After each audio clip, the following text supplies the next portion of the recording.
Today we're looking at finding the circumference of a circle.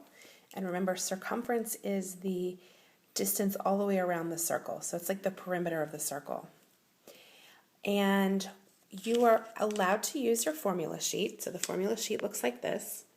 And if we zoom in on the circle picture, you see that the circumference is that first formula.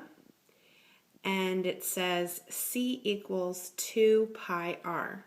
So the C stands for circumference. The 2 means just the number 2. Pi, and then times r, which the r is the radius. So if you see in the picture here, you've got the radius is marked. That's the distance from the center of the circle to a point on the circle. All right, so I have my formula written here. Circumference equals 2 times pi times r.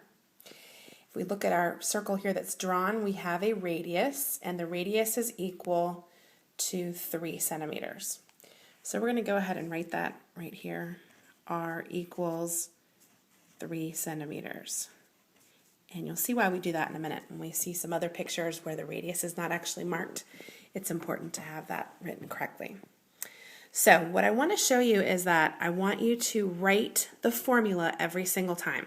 You will be able to use a calculator to actually do the calculations, but I still want you to write out the entire formula. So you'll write C equals 2 pi r, and then underneath you're going to fill in the numbers. So C, you don't know what the circumference is yet, that's what you're trying to figure out. Oops, my pen's not working. Equals 2 times pi, which we're going to use 3.14. Let's see, I'm going to use the marker instead.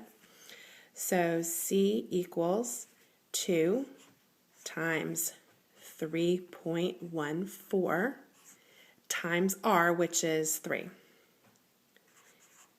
And then you can actually punch these numbers into your calculator, but I'm going to use commutative property to realize that I can multiply the numbers out of order. I'm going to go ahead and multiply the 2 times the 3 first, because I can do that in my head. So circumference equals 6 times 3.14, and then I'm going to actually go ahead and multiply. I'm not going to use the calculator right this minute, so oops. Okay, and then so I'm going to go ahead and just multiply off to the bottom. So 3.14 times 6. 6 times 4 is 24. 6, 7, 8. 6 times 3 is 18. I'm going to move my decimal place 2 places to the left since I have 2 decimal places in my problem. So I have 18.84 centimeters is my circumference. So that is my answer. I want to be sure that I write every step of the problem just like that.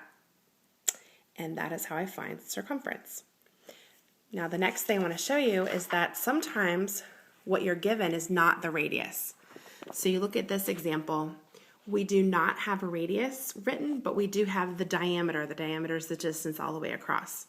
So in this case, my diameter is 20 millimeters, but I know that my radius is going to be half the distance of the diameter, so the radius is 10 millimeters. I write that down, and then I would go ahead and use my same formula to find the circumference. So C equals 2 pi r. C equals 2 times 3.14 times the radius, which is 10. And then I'm going to go ahead and multiply my numbers. So I would go ahead and multiply those 3 numbers to get my circumference. I can, let's see, this time I'm going to go ahead and multiply them in order. 2 times 3.14 is actually 6.28 times 10. And when I multiply by 10, I actually get 62.8. And in this case, my units were millimeters. So the circumference is 62.8 millimeters is the circumference of this circle.